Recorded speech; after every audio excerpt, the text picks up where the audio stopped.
வணக்கம் சார். வணக்கம் அருண். எப்படி இருக்கீங்க? நல்லா இருக்கேன் அருண். நாடாளுமன்ற தேர்தல் பரபரப்பா சூடு பிடிக்க ஆரம்பிச்சிருச்சு. Okay. கூட்டணி பேச்சுவார்த்தைகள்லாம் நடந்துட்டு இருக்கு. அறிவாலயத்துக்கு ஒரு கட்சியா போக ஆரம்பிக்கிறாங்க. தங்களுடைய விருப்ப பட்டியல்லாம் கொடுக்குறாங்க.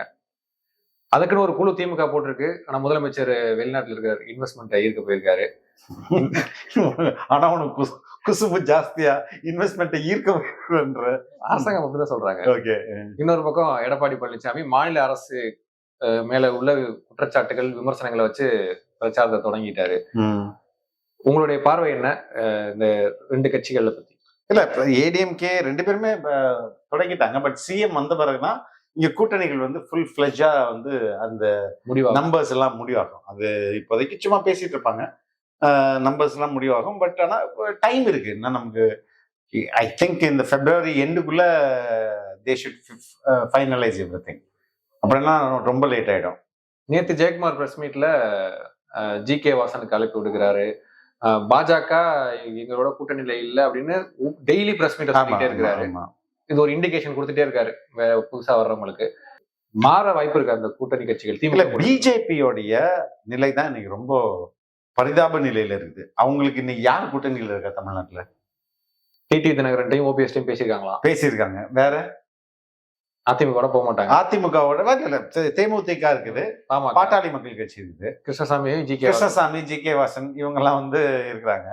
சரி, இதுல என்ன அப்படின்னா அண்ணாமலை தன்னை முதலமைச்சர் வேட்பாளரா அறிவிக்கணும் விரும்புறாரு. ஆமா, அதுதானே பிளானு. சரி, அது வந்து ஒரு எம்பி போஸ்டா அப்ப ஒரு எம்பிக்கு அப்படின்னு நிக்கிறத விட ஒரு சிஎம் கேண்டிடேட் அப்படின்னும் போது அது ஒரு கெத்து இருக்கும்ல. அதற்கு வந்து என்ன நடக்கணும்? இங்க அதிமுக கூட்டணியில இருந்தா அது நடக்குமா? நடக்காது. அப்ப அதிமுகன்ற ஒரு பெரிய கட்சியை கழட்டி விட்டுறணும். அதுக்கு அடுத்தது பாமக வச்சுப்போமே. பாமக இருந்துச்சுன்னா அது நடக்குமா? நடக்காது. அங்க ஒரு ஆல்ரெடி ஒரு சிஎம் கேண்டிடேட் நிக்கிறாரு, அவரு ஒத்துக்க மாட்டாரு. அவரு வந்து அப்ப தன்னை ஒரு சிஎம் கேண்டிடேட்டா அறிவிக்கணும்னா இங்க தன்னை ரொம்ப சிறிய அரசியல் கட்சிகள் தான் இங்க இருக்க முடியும். அப்பதான் தன்னை ப்ரொஜெக்ட் பண்ண முடியும். அந்த ஒரு பிளான்ல தான் இவர் எல்லாத்தையும் காய் நகர்த்தி கொண்டு போயிட்டு இருக்கிறாரு. ஆனா அதனாலதான் பிஜேபிக்கு வந்து ரொம்ப அவல நிலையில இப்ப யாரு அவங்க கூட இருக்கிறாங்க, யாரு இல்ல. இவர் இருக்கிறாரு, யாரு, கிருஷ்ணசாமி, ஜி.கே. வாசன், அவங்க எல்லாம் என்ன ஸ்டாண்ட் எடுக்கல.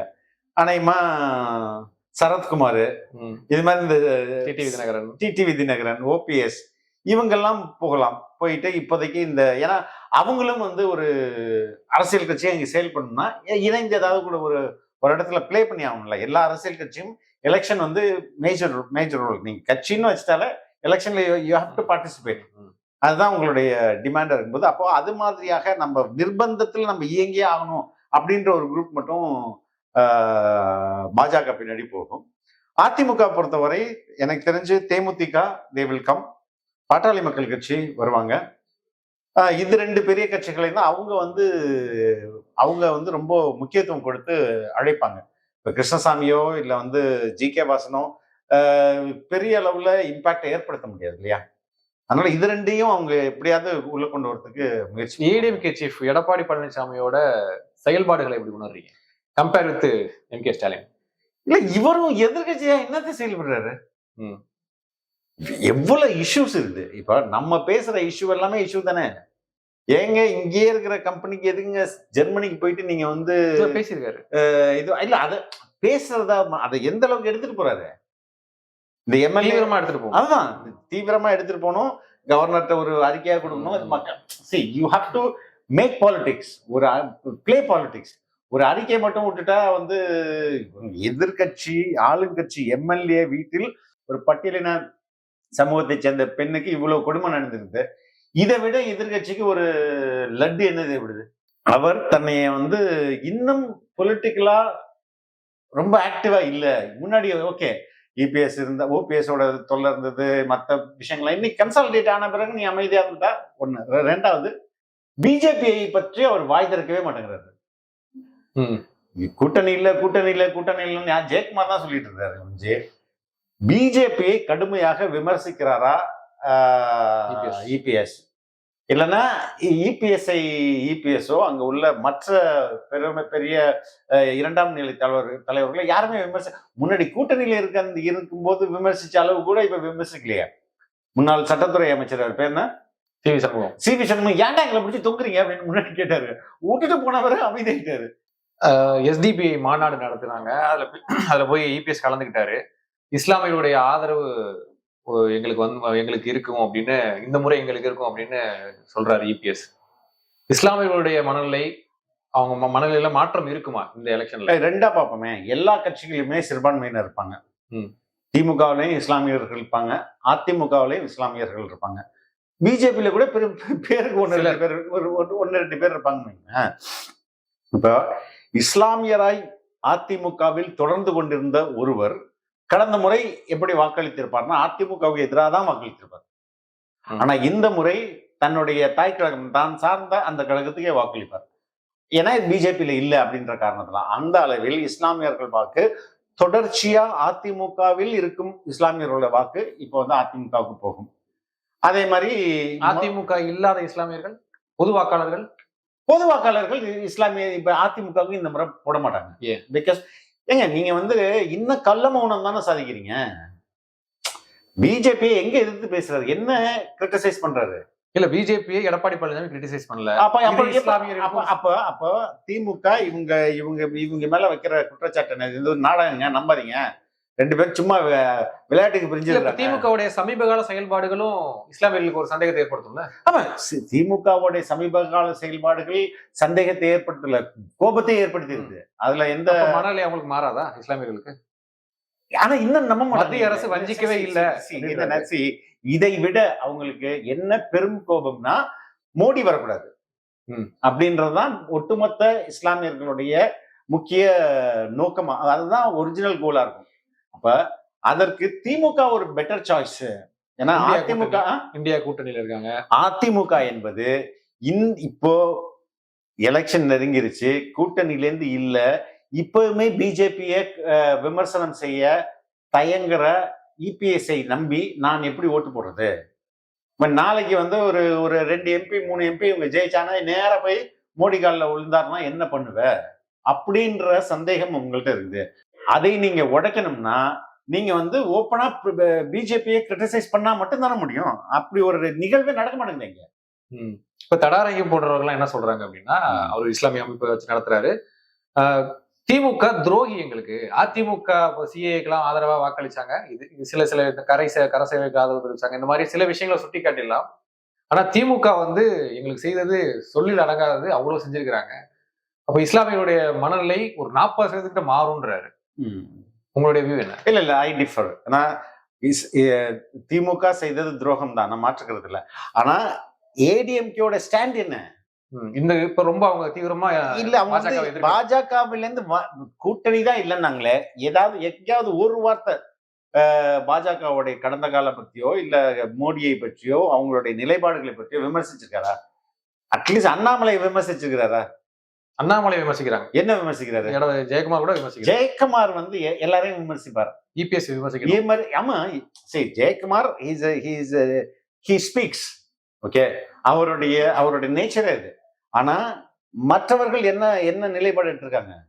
இன்கேஸ் இது 3வது முறை இல்லையா பாஜகவுடைய பிரதமர் வேட்பாளராக மோடி நிற்கும் போது 3வது முறை ஒரு ஆன்டி இன்கம்பன்சி இங்க வந்து நாடு முழுவதும் இருக்குது.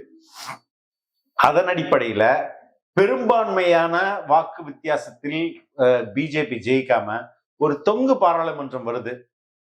அப்படி ஒரு நிலைமையில இங்க அதிமுக 2-3 சீட் வச்சிருக்குது அப்படின்னா அதிமுகவோட நிலைப்பாடு என்னவா இருக்கும்? 26 வரைக்கும் கூட்டணி இல்லைன்னு சொல்றாங்க. இல்ல, அதிமுக நிலைப்பாடு என்னவா இருக்கும்ன்றாங்க. நம்ம வெளியில இருந்து ஆதரவு கொடுக்குறாங்கன்னா இல்ல 26 வரைக்கும் ஆதரவு இல்லைன்னு அபிஷியலா சொல்லிட்டாங்க. இந்த ஆதரவு இல்ல, நான் இப்ப ஆட்சி நடத்தணும், இப்ப மறுபடியும் நாடு இருக்கிற நிலைமையில இன்னொரு எலெக்ஷனை ஃபேஸ் பண்ண முடியாது, நாங்க வெளியில இருந்து மோடிக்கு ஆதரவுன்னு ஒரு நிலைப்பாடு கொடுத்தா எடுத்தாங்கன்னா எடுக்க மாட்டாங்கன்னு என்ன நிச்சயம்? திமுக எடுப்பாங்களா அந்த மாதிரி நிலைமை? அப்படிதான். தேவைன்னா 2 பேரும் எடுப்பாங்க. அமைச்சர் கொடுக்குறேன்னா போதும், அதுக்கேற்ற உருட்டுறதுக்கு தான் common minimum programme, common minimum agenda அப்படின்னு ஏதாவது ஒண்ணு வச்சுக்கிட்டு இதெல்லாம் நீங்க பேசக்கூடாது, இதெல்லாம் பேசக்கூடாதுன்னு சொல்லிட்டு அப்படி நாங்க வந்து பாருங்க கோர் இந்துத்துவ ஐடியால நம்ம நாடு முக்கியம் அப்படின்னு ஒரு உருட்டுட்டு கொடுத்துருவாங்க, 2 பேரும் செய்வாங்க. ம். அப்போ இங்க பிஜேபி எதிர்ப்பு அப்படின்றது அதிமுகவை பொறுத்தவரை அது வந்து பிஜேபி எதிர்ப்புன்றது இன்னும் நமக்கு தெளிவா அவங்களுடைய செயல்பாடுகள்ல இருந்தும் அவங்களுடைய எதிர்க்கும் என்ன சொல்ற அந்த எஃபெக்டிவ்னஸ்ல இருந்து நமக்கு வந்து ரொம்ப ஒண்ணுமே தெரியாது. கூட்டணியில இருந்து வந்திருக்காங்க, அவ்வளவுதான் வெளில வந்திருக்காங்களே ஒழிஞ்சு, அது மைனாரிட்டி ஓட்டை டார்கெட் பண்ணி வச்சிருக்காங்களே ஒழிஞ்சு, ஆஃப்டர் த எலெக்ஷன் இவங்க வந்து கோலிஷனுக்கோ இல்ல வந்து சப்போர்ட்டுக்கோ போக மாட்டாங்கன்னு எந்த உத்தரவாதமும் யாருக்கும் கிடையாது. அதனால இஸ்லாமியர்கள் இதை வந்து வெயிட் பண்ணி கொஞ்சம் கேர்ஃபுல்லா தான் அணுகுவாங்க ஒழிஞ்சு அவசரப்பட மாட்டாங்க அப்படின்றதுதான் என்னுடைய கருத்து. அதே நேரத்துல முதலமைச்சர் கனவுல இருக்கக்கூடிய அண்ணாமலை அவர் வந்து இப்ப கோவையில போட்டியிட போறாங்க, கொங்கு பகுதியில ஏதோ ஒரு தொகுதியில போட்டியிட போறாருன்ற மாதிரியான விஷயங்கள் வருது. நேத்து கூட எல்முருகன் வந்து எங்க அகில இணைய தலைமை அண்ணாமலை நிறுத்தினா நாங்க அவருக்காக வேலை செய்வோம் அப்படின்னு சொல்றாங்க. அது ஒரு டாக் இருக்கு. மோடியும் வர்றாரு, பிப்ரவரியில வர்றாரு. அண்ணாமலை முதலமைச்சர் கனவுன்றீங்க, அப்போ நாடாளுமன்ற தொகுதியில போட்டியிடுவார் அப்படின்னு. நார்மலா போட்டியிட மாட்டாருன்னு தான் நினைக்கிறேன். போட்டி போட மாட்டார் அப்படின்றதான் நினைக்கிறேன். போட்டி போட்டா ஜெயிச்சிருவாரா? போட்டி போட்டா அவர் அண்ணாமலை வந்து நீங்க சாதாரணமா எடுத்துக்க முடியாது. அவர் முதல்வர்ல ஆரம்பிச்சு பிரதமர்ல போய் முடிக்கணும்னு நினைக்கிறாரு. ஓகே, அது வந்து ரொம்ப he has a long vision. அதனால ரைட் எம்பி இப்பவே சென்ட்ரல் கவர்மெண்ட் போயிடலாம். சமீபத்தில் கூட ஏதோ ஒரு நிகழ்ச்சியில கூட யாரோ கேள்வி கேட்டாங்க. ஆமா நம்மளுடைய இதுலதான் இருந்தது. நம்ம ஐயோ காலங்க தீர்மானிச்சுன்னா அவன் அப்படின்னாரு. இந்த இடத்துல இப்ப 3வது பெரிய கட்சியா நாம் தமிழர் கட்சி இருக்கு. அவங்களுடைய ரோல் எப்படி பாக்குறீங்க? இந்த தேர்தல் அவங்க வாக்கு சதவீதம் அதிகரிக்குமா? ஏற்கனவே 7% வரைக்கும் வாங்கியிருக்காங்க. இல்ல இந்த 24ல அதிகரிக்கும். நாம் தமிழர்களுக்கு growth ஃபேக்டர் இருக்குது, இல்லைன்னு நான் சொல்ல வரல. ஆனா அதோடைய ரேஷியோ வந்து இப்ப லாஸ்ட் எலெக்ஷன்ல 30 லட்சம் வாக்குகள் தானே, 30 லட்சம் வாக்குகள். அதற்கு முன்பு வந்து 20 லட்சம் சம்திங் அப்படிதான். அந்த growth ஃபேக்டர் வந்து இட்ஸ் நாட் ஒரு பல்கா இல்லாம கொஞ்சம் கொஞ்சமா இம்ப்ரூவ் ஆயிட்டு இருக்கு. அந்த லெவல்ல ஒரு மினிமம் இம்ப்ரூவ்மெண்ட் இந்த வாட்டி இருக்கும். 1 கோடி வாக்குகள் இலக்குன்னு சொல்றாங்க இந்த தேர்தல்ல. ஆனால் மக்கள் பிரதிநிதிகள் இல்ல, ஜெயிக்க மாட்டாங்க. இந்த முறை ஏதாவது இருக்குமா? இல்ல 1 கோடி வாக்கு இலக்கு, ஆனா அப்படின்றது ஒரு 50 லட்சம் வரலாம் அதிகபட்சம். இல்ல 50 லட்சம்ன்றது மொத்த கன்சாலிடேட் ஓட்டு. ஆமா, ஏதாச்சும் 1-2 இடத்துல ஜெயிக்க வாய்ப்பு இல்ல ஜெயிக்கிறதுக்கு வாய்ப்பு இல்ல. சிங்கிளா வந்துட்டு மேபி 2வது இடம் 3வது இடம் 2வது இடம் வந்து 3வது இடத்துல they may come. பட் ஜெயிக்கிறதுக்கெல்லாம் வாய்ப்புகள் இருக்கு. ஏற்கனவே கடந்த நாடாளுமன்ற தேர்தலில் திமுக கூட்டணி கட்சிகளுக்கு வந்து உதயசூரியன் சின்னத்துல தான் நிக்கணும் அப்படின்னு எல்லாம் சொன்னாங்க. நின்னாங்க. திரும்ப மட்டும் பானையில் நின்னாரு இடதுசாரிகள். ஆனா இந்த வாட்டி எம்டிஎம்கே போயிட்டு நாங்க எங்க சின்னத்துல நிக்கணும்ன்றாங்க. மற்ற கட்சிகளுமே வந்து எங்க சின்னத்துல நிக்கணும்னு விருப்பப்படணும்னு சொல்றாங்க. இதை டிஎம்கே எப்படி அணுகும்? டிஎம்கே வந்து எப்படி அணுகும்னா, இப்போ வந்து இந்த திமுகவின் கூட்டணி கட்சிகளுக்கு ஆப்ஷன் இருக்கு இன்னைக்கு, இன்க்ளூடிங் காங்கிரஸ்க்குமே. காங்கிரஸ் எல்லாருக்குமே ஆப்ஷன் இருக்கு. முன்னாடி அதிமுக பாஜக கூட்டணி இருந்தது. அதனால வந்து ஒரு நிர்பந்தம், வேற வழி இல்லாம அங்க இருக்கணும்ட்டு. ஆனா இன்னைக்கு அப்படி ஒரு நிலைமை அப்படி கிடையாது. Gates are open. 2வது அவங்க வந்து ரொம்ப அட்ஜஸ்ட் பண்ணி தான் இந்த வாட்டி போவாங்க. பார்லிமெண்ட் எலெக்ஷனுக்கு அப்புறம் தான் இந்த திமுக கூட்டணியில ஒரு பெரிய மாற்றம் நடக்கும். உடையும், பிச்சின் போயிரும். எதனால சொல்றீங்க அப்படி? பார்லிமெண்ட்டுக்கு அப்புறம் their target is 26. 26 வரும்போது நம்ம நிறைய முறை பேசிருக்கோம்ல, சினாரியோ மாறும்ல. ஆட்சி மாற்றம் வரும்னு கூட்டணி கட்சிகளே விரும்புவாங்களா? ஆமா, கண்டிப்பா. கொள்கை கூட்டணியில இது எங்க கொள்கை அவங்க சொல்லிக்கிறாங்க. அப்படி கொள்கை கூட்டணி அப்படின்னா கூட it will change. அப்ப வந்து எடப்பாடிக்கு வந்து வேற வழி இல்லாம எப்படியாவது ஆட்சியை பிடிக்கணும் அப்படின்ற ஒரு ப்ரெஷர். இப்ப பார்லிமெண்ட்ல வந்து அவர் தன்னுடைய வாக்கு சதவீதத்தை ப்ரூவ் பண்றதுதான் அவருடைய ஒரே நோக்கமா இருக்கும். அப்போ எப்படியாவது நம்ம ஆட்சியை பிடிச்சிடணும். 10 ஆண்டுகள் வந்து 5 ஆண்டுகள் திமுக ஆட்சி ரொம்ப மக்கள்லாம் அதிருப்தியா இருக்காங்க, நம்ம எப்படியாவது பிடிச்சிடணும்னு அவருக்கு ஒரு ப்ரெஷர் இருக்கும்.